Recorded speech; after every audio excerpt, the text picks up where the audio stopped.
Now, can I just tell you the difference between Saul and David? Because Saul had been leading the nation of Israel. He had his chance to be the king.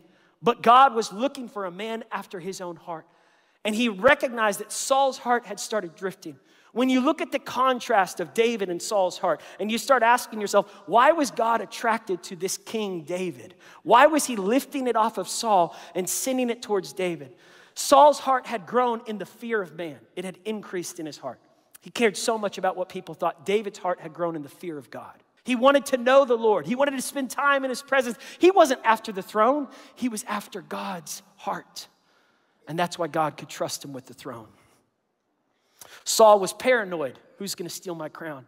David was peaceful in prayer. Saul was raging with jealousy. How dare they celebrate this young teenage boy that took down Goliath? David was filled with Godfidence. Now, some of y'all are like, what word is Godfidence? Is that in the dictionary? No, it's in the Paultionary, okay? It's in the Paultionary, okay? We're going to teach you words at Victory that you haven't heard anywhere else. I'm just kidding. It's somewhere out there, Godfidence. It means to have confidence in God in you. What gave David the strength to fight Goliath was not how big David was, it was how big God was inside of David. It's not the size of the dog in the fight, it's the size of the fight in the dog. Come on, somebody.